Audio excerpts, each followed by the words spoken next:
여러분 안녕하십니까? 도서관은 방송 중 이번 주 주제는 메타데이터의 가치입니다. 지난 시간에 우리가 진짜 장서 관리하고 분류 얘기했잖아요. 그 분류 얘기를 하다 보면은 이 분류가 현재 우리가 갖고 있는 분류가 약간 좀 기술적으로 처음에 그것이 생산되어지고 발명되어지고 사용되어질 때는 엄청난 힘을 발휘했습니다. 지금도 그 힘은 여전히 유효하다고 보는데, 그럼에도 불구하고 기술 발전을 통해서 우리가 굉장히 다양한 분류라기보다는 검색이라는 말이 훨씬 더 와닿을 것 같은데, 우리가 분류를 하는 목적도 빠르게 접근할 수 있는 방법을 찾는 것이고, 한 번 접근으로 다양한 데이터를 구할 수 있다는 이점 때문에 우리가 분류를 쓰고 있지 않습니까? 그리고 굉장히 체계적이기도 하고요, 분류는. 인간이 갖고 있는 사고와 유사하게 만들어졌으니까. 근데 우리가 발명한 다른 기술들을 놓고 보면 분류의 한계는 이제 검색의 다양성을 좀 제한하고 있다. 그래서 그 검색의 다양성을 확보하기 위해서 우리가 목록이라는 장치를 만들고, 그 목록을 통해서 다양하게 접근할 수 있는 접근점들을 발굴하고 있는 거죠. 지금 거의 자연어 처리까지 가고 AI까지 나오면서 어떤 형식의 어떤 데이터를 집어넣더라도 전부 다 검색이 가능한 상황입니다만, 초기에는 그 어떤 대상을 정의하는 것 자체가, 그것이 정의되어야 비로소 거기에 접근할 수 있는 접근점들이 만들어지기 때문에 그 접근점을 개발한다. 특히 도서관에서 책에 대한 접근점을 개발할 때 많이 쓰는 거 역시 저자사항이라든가 서명사항이라든가, 그 다음에 이제 많이 쓰는 게 이제 주제에 관련된 것들이고, 그 주제의 좀 보편성, 여기보다는 좀 기호적 접근을 통해서 굉장히 표준화 작업을 했다고 할까요? 그 글자가 전달해주는, 문자가 전달해주는 약간 이제 오차들, 사람마다 사용하고는 그 철자법의 차이, 그 언어적 차이, 그 문화적 차이를 좀 최소화시킨 것이 기호를 통한 표준화 작업이었고, 그 기호의 한 형식이 이제 우리가 데시말 방법을 써서 십진법으로 계층 구조화시켜서 만든 분류를 썼습니다. 엄청 대단하죠. 가만히 생각해보면 진짜 대단한 분류 체계입니다. 모든 것들을 제일 큰 덩어리로 하고 그걸 계속 세분화하는 것이 마치 우리 그 족보처럼 쭉 전개되어 있지 않습니까? 조금 다른 얘기를 하자면, 여러분 족보를 한번 검색해 보셨습니까? 족보를 검색하기는 굉장히 어렵습니다. 일단 족보를 검색하려면 이 족보에 나와 있는 모든 이름들에 대한 인버티드 파일이 만들어져야 합니다. 이름을 가나다 순으로 배열해서 그 이름을 찾고 그 이름이 어디에 위치했는가 하는 로케이션을 찾을 수 있는 방법을 쓰는 거예요. 그 로케이션은 소위 4대, 5대에 걸친 한 페이지에 표현되는 5대가 몇 권에 걸쳐서 30대, 40대까지 쭉 이어질 수 있게끔 어떻게 하면 그렇게 만들 수 있을까에 대한, 같은 데의 사람들은 같은 열에 쭉 나타날 수 있는 이제 그런 것들이 족보의 특징이듯이 분류도 그런 특징을 갖고 있습니다. 그러나 그 분류는 그 분류 자체만으로는 외워서 접근하기 전에는 쉽게 접근이 안 되는 것이고, 분류 이외의 요인들에 대해서는 접근할 방법이 없지만 우리가 목록이라는 방법을 통해서 이제 분류를 보강하고 있는 거죠. 그렇게 놓고 보면 목록도 넓은 의미에서는 분류라고 볼 수 있습니다. 어떤 요소들을 검색에 접근의 대상으로 삼았느냐에 따라서 다양해질 수 있죠. 그것을 일반화시켜 놓은 것이 우리가 메타데이터라고 생각하시면 됩니다. 데이터의 데이터를 어떤 특정 목적에 따라서 명기한 데이터. 그러니까 컵이 있으면 이 컵을 요소로 나누는 거죠. 이 재질을 뭐로 되어 있고, 사이즈는 어떻고, 용도는 어떻고, 이런 식으로 나눈다든가, 형식은 어떻게, 형상은 어떻게 생겼고, 이런 걸 나눌 수 있죠. 손잡이가 있는지 없는지. 여러분 칵테일 아시죠? 칵테일 글라스, 칵테일과 관련된 술잔들을 보면 굉장히 다양한 술잔들이 있습니다. 그 주조된 술의 적절한 모양의 컵, 양과 내용물을 담을 수 있는 컵, 왜 그 디자인의 다양성, 그 디자인을 몇 개의 그룹으로 만들어서 우리가 컵도 분류를 할 수 있습니다. 근데 그 분류하는 걸 가만히 보면 분류라기보다는 하나의 메타데이터를 만드는 거죠. 컵의 용량서부터 사이즈, 모양, 거기에 적절한 술들은 어떤 것이 있다는 등, 조금 더 커지면 이제 스토리까지 따라보겠죠. 누가 만들었다는 등, 어떤 계기로 만들어졌다는 등, 어떤 환경에서 그 컵이 사용되어서 어떤 효과를 냈다는 등, 별별 얘기가 다 따라붙습니다. 근데 그 컵을 설명하는 설명들이 하나의 메타데이터로 작동하는 거죠. 컵에 대한 데이터. 그래서 메타데이터는 넓은 의미의 목록과 같은 것이고, 또 그 역할은 어떤 대상을 설명하는 작업임과 동시에 그 대상을 검색의 대상으로 삼았을 때 검색할 수 있는 접점들을 발굴하는 것이죠. 그 접점이 결국 요소값으로 나타나지고 그 요소에 어떤 속성을 가졌느냐에 따라서 우리가 그 대상을 찾아갈 수 있습니다. 그리고 그 대상을 우리가 어떻게 조합하느냐에 따라서 굉장히 다양한 형식의 조합, 클러스터를 만들어내고 그 클러스터가 일종의 분류의 역할을 한다 보시면 됩니다. 지금 우리가 사용하고 있는 분류는 그냥 배열의 개념, 어떻게 접근할 수 있는 하나의 형식적 배열의 값을 갖고 있다면, 메타데이터는 도리어 이것이 분류의 큰 틀에서 접근의 다양성을 제공해주고 있습니다. 그래서 분류 얘기할 때 많이 나온 큐레이션 얘기하듯이 메타데이터야말로 그 큐레이션의 대표적인 표현 양식일 수 있겠다. 또는 우리가 컴퓨터를 다룰 때 데이터베이스에서 말하는 테이블의 형식들도 일종의 메타데이터를 만들어내는 작업이고, 여러분이 이거는 웹페이지의 페이지들도 속에 들여다보면 이 그 웹페이지에 관련된 메타데이터들이 있습니다. 누가 만들었고, 언제 만들었고, 무슨 내용이고, 사이트 이름 뭐고 등등 굉장히 다양한 정보가 그 안에 들어가 있습니다. 그리고 우리가 사진을 찍은 거 사진에도 자기 정보가 담겨 있습니다. 노즐은 어떻게 열었고, 뭐 등등 기술적인 요인과 장소, 경우에 따라서는 그 대상에 대한 설명, 우리가 추가로 넣는 것들도 있고, 기본적인 것들도 있고, 그래서 기록에서는 이 메타데이터, 특히 전자기록물에서는 메타데이터가 보여주고 있는 신뢰성, 어떻게 보면 무결성, 더 나아가서 하나의 그 원본성들을 감지할 수 있는 방법이라고 봅니다. 그래서 그 메타데이터가 우리가 현실적으로 얼마나 잘 쓰고 있지? 물론 도서관 선생님 목록도 전부 목록 한 번 없어져 버리고 이게 전부 다 컴퓨터로 이관되어지면서 목록이라는 개념보다는 검색 대상을 만드는 것이고, 검색했을 때 나타난 하나의 디스크립션, 설명, 당신이 찾는 것이 이 책이라면 이 책에는 어떤 것이 있어야 하고 내용 설명 정도, 굉장히 다양한 정보가 들어갈 수 있습니다. 인터넷 서점에 들어가면 인터넷 서점에는 가격 정보도 들어가 있고요.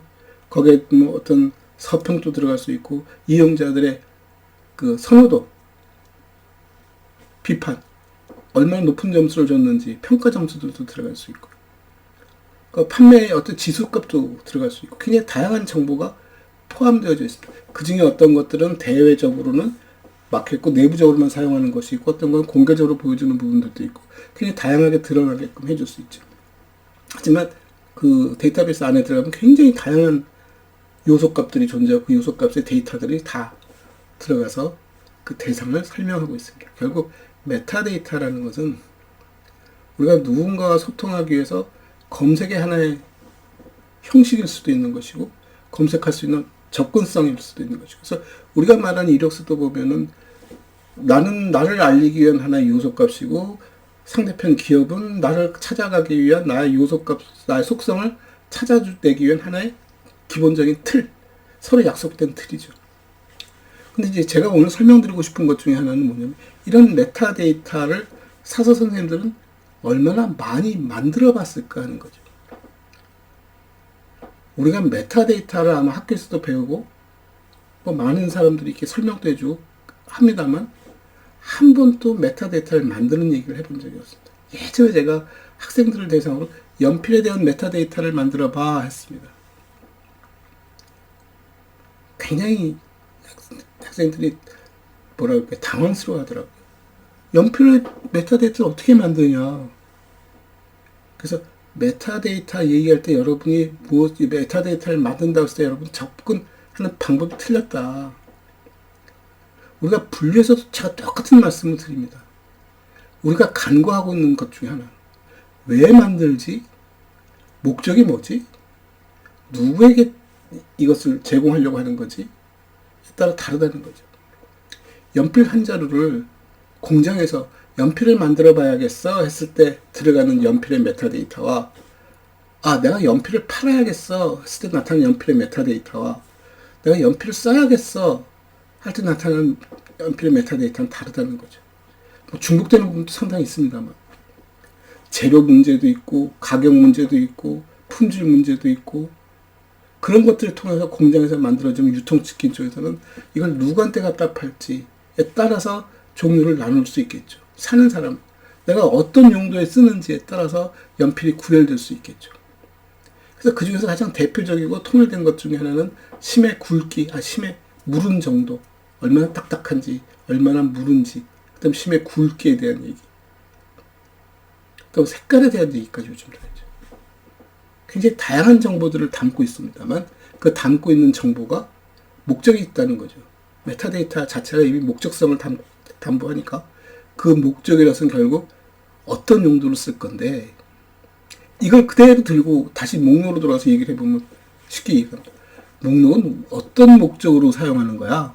아까도 말씀드렸다시피 우리 도서관에서는 책을 분류한 형식으로 배열하고 있습니다만 그 책의 다양한 접근점을 제공하기 위해서 중요한 요소들을 제공하려고 합니다. 그 요소가 바로 서명이라든가 저자명이라든가 주제들이죠. 더 있을 수 있습니다만 더 만들기 시작하면 책 한 권에 우리가 만들 수 있는 접점들이 요소값들이 많아지면 많아질수록 생산되어지는 카드도 많아지고 그 카드의 숫자가 늘어나면 목록함의 부피도 엄청 늘어나고 그러니까 생산 단가가 이제 인건비가 많이 들어가는 문제가 생기는 것이고 공간을 점유하고 있는 면적도 상당히 넓어질 수 있는 것이죠. 근데 이 컴퓨터로 데이터베이스화되어지면서 우리는 목록의 양도 늘어나고 옛날에 요만한 카드에다 썼기 때문에 제한된 내용만 담았지만 지금 목록의 양도 늘어나 있고 접점도 굉장히 다양하게 늘어나면서 심지어 접점조차 그냥 완전히 열린 오픈된 접점 이러다 생기는 문제들이 있는 것이죠. 아인슈타인을 찾는다. 아인슈타인이 저자병의 아인슈타인도 있을 수 있고 대상으로서의 아인슈타인도 있고 다른 카페 이름에 굉장히 다양한 아인슈타인의 이름으로 찾기 시작하면 검색의 효율은 이제 떨어지는 것이죠. 소위 말하는 재현율이 정확률들이 소위 렐러번스가 떨어진다는 얘기죠. 우리 기술적으로 이런 얘기를 다 들었음에도 불구하고 현장에선 한 번도 스스로 만들어 본 적이 없다는 겁니다. 근데 메타데이터의 진짜 중요한 것은 뭐냐면 모든 대상들이 다 똑같은 메타데이터가 아니라는 것. 그리고 내가 메타데이터를 만들었다고 해서 이 메타데이터가 사용되기 쉽지 않다는 것. 왜? 이거는 사용을 전제로 만들어진 것이고 사용한 집합, 어떤 대상의 집합물들을 활용하기 위해서 만들어진 거기 때문에 그 사용하는 사람들의 약속도 필요하고 그 사용하는 대상물에 대한 사용하는 용도에 대한 정의도 분명히 내려져야 한다는 것이죠. 그래서 우리가 창고 자동화를 얘기한다든가 마켓을 얘기할 때 우리가 많은 걸 떠올릴 수 있습니다. 마켓에서의 메타데이터는 어떻게 되어 있을까? 창고에서의 메타데이터는 어떻게 되어 있을까? 그 분류는 어떻게 할까? 즉 배열은 어떻게 할까 되는 얘기죠. 어떤 물건은 어떤 랙에도 들어있지만 다른 곳에도 존재하는 물건들도 있습니다. 두 군데, 세 군데 존재하죠. 그건 이제 접점을 넓혀주는 거예요. 사람들이 발견성을 높여주기 위해서 이렇게 놓는 것들이죠. 서점에 가도 책이 마찬가지입니다. 책이 한 군데만 배열되어 있지 않습니다. 서가 매대에도 쭉 놓여있고 서가에 꽂혀 있기도 하고 심한 경우에는 포스터 형식으로 만들어서 설명해 주는 쪽에도 있을 수 있고 굉장히 다양한 형식으로 그 책을 소개하고 있습니다. 즉 놓인다는 것은 어디에 놓인다는 것은 노출된다는 것이고 거기에 접근성을 높여준다는 것이고 그러면서 그것이 발견될 가능성을 높여준다는 것이고 서점의 목적은 그런 것들이죠. 마켓도 그런 것이고 도서관의 목적은 사람들이 찾는 것이 늘 그 자리에 있는 예측 가능한 어떤 행동을 유발시키는 일일 수도 있는 것이고 정확하게 그것이 갖고 있는 분류라는 주제성에 대한 특징을 최대한 살리려고 하는 노력들도 있습니다. 그러니까 분류를 보면 굉장히 복잡한 분류 체계들이 있습니다. 어떤 코드를 어떻게 조합해서 만들어내는가, 어떤 상황에서 어떻게 코드를 배열하는가에 대한 얘기들은 그것이 갖고 있는 일관성, 조기성, 조기성은 어떻게 보면 예측 가능성에 대한 얘기 있습니다. 예측과 맞아 들어가게끔 만들어주는 특히 통일성을 기하려는 것들도 있죠. 메타데이터도 그런 요소를 갖고 있습니다. 그런 값들을. 그래서 요소를 설계한다는 것은 우리가 갖고 있는 다양한 생각들을 몇 개의 그룹으로 나눠서 그 그룹에 그럼 내용을 어떻게 표현할까? 좋은 것은 정해줄 수도 있는 겁니다. 색깔참 빨주노초 파남보 이렇게 색깔을 정해놓을 수도 있는 것이고, 아니면 스펙트럼을 만들어서 정도값을 줄 수도 있는 것이고, 아니면 열린 상태에서 아무 키워드나 그런 내용을, 그런 요소 값을 갖고 있는 내용들을 전개해서 쓸 수가 있습니다. 그러니까 대부분은 정의해서 씁니다. 그래야 효율을 높일 수 있으니까요. 재현율도 높일 수 있고 정확률도 높일 수 있으니까요. 그래서 메타데이터는 우리가 알다시피 목록의 형식임에도 불구하고 실제로는 그것이 메타데이터를 우리가 설명하고 메타데이터를 활용하는 데는 주로 검색에 관련된 부분들이라는 거예요. 그래서 도서관에서 만약에 굳이 제가 도서관을 애써 얘기 드릴 필요는 없습니다만 도서관에서 얘기를 한다면 큐레이션 대목에서 우리가 얘기를 나눌 수 있을 겁니다. 우리가 큐레이션 얘기를 많이 나누지만 이게 이용자들과 소통하기 위해서는 큐레이션에 대한 정의를 이용자들도 이해를 해야 합니다. 아, 큐레이션은 도서관이 배열된 주제성을 넘어서서 필요에 따라서 재구성해낼 수 있는 다른 관점에서 데이터를 수합할 수 있는 방법에 대한 얘기를 하는 거구나.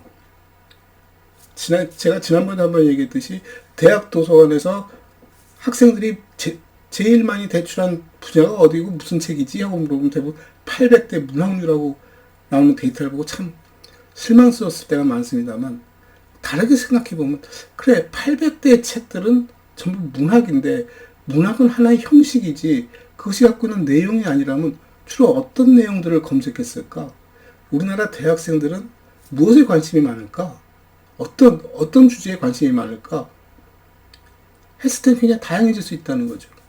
그 다양할 수 있는 것을 대학생들이랑 보편적으로 관심 가질 만한 주제들, 특징들이 뭘까를 몇 개의 요소군으로 그룹한다면, 뭐 지역에 대한 얘기를 한다든가, 시대에 대한 얘기를 한다든가, 뭐 사건에 대해 몇 가지 그 요소 값을, 그 요소의 속성들을 하나의 매트릭스를 만든 다음에 이 매트릭스를 가지고 대학생들이 주로 무엇에 많이 관심을 갖는가를 하면은 그걸 역으로 높은 큐레이션이거든요. 이런 것에 관련된 책이야. 시대는 어느 시대에 대한 얘기를 하는 것이고, 내용은 어떤 얘기고, 죽음에 대한 얘기를 한다든가, 아니면 영웅에 대한 얘기를 한다든가, 아픔에 대한 얘기를 한다든가, 배려에 대한 얘기를 한다든가, 또 다양성에 대한 얘기를 한다든가, 평등에 대한 얘기를 한다든가, 자유에 대한 얘기를 한다든가, 이런 것들을 구분해서 놓음으로써 우리나라 대학생들은 이런 분야에 관심이 많어 라고 엮어낼 수 있습니다. 그래서 메타데이터를 잘만 활용할 수 있고 잘만 우리가 개발해낼 수 있고 그 개발한 것을 이용자들과 잘 소통을 하면 우리가 책을 하나 들어왔을 때 분류는 이렇게 하고 목록을 이렇게 만들지만 목록의 한 형식의 구조 속에다가 그런 다른 영역을 하나 집어넣어서 그 값을 계속 부여하고 있다면 굉장히 훌륭한 데이터가 나오지 않을까 하는 거죠. 아마 우리가 말하는 데이터 과학에서 다루는 내용들이 보면 전부 메타데이터에 대한 얘기들을 하고 있을 테니까 말입니다. 그래서 메타데이터를 어떻게 정의하고 어떻게 구성하느냐에 따라서 우리가 알고자 하는 내용을 어떤 시각에서 쳐다보는지가 이렇게 잘 설명되어지는 것. 저는 그게 진정한 메타데이터라고 생각합니다. 그 무엇보다 중요한 것은 우리가 가져다 쓰는 대상이 아니라 메타데이터는 우리 스스로가 개발하고 우리가 그거를 운영해야 하는 대상이라는 것을 꼭 잊지 않고 명심해 주셨으면 좋겠습니다. 아까 연필에 얘기했듯이 연필의 메타데이터를 만들어서 어떻게 만들지 하고 쳐다보는 게 아니라 연필을 정의를 하는 거죠. 연필을 어떤 목적에서 연필에 대한 메타데이터가 필요한가. 그 상황을, 스토리를 하나 만들고 그 스토리에 가장 적절한 요소 값들을 발굴하고 그 요소에 어떤 속성들이 존재하는지를 그려볼 수 있는 힘. 실은 그걸 잘해야 우리가 서비스 디자인이라는 걸 할 수 있습니다. 만들어진 걸 쓰는 것은 디자인하는 것이 아니라 그대로 우리가 관리하는 거라면 디자인을 한다는 것은 다른 시각에서, 다른 목적에서, 아니면 목적을 보다 더 명확하게 드러내기 위해서 만들어 놓은 어떤 구조라든가 행위라든가 를 담보하기 때문에 우리가 단순히 입으로만 떠드는 것이 아니라 이것이 이런 역할을 하고 이렇게 되면 그럼 내가 한번 시도해 볼까? 라는 그 도전적인 행위, 자세, 저는 그런 것들이 더 중요하고 필요하다라고 생각합니다. 감사합니다.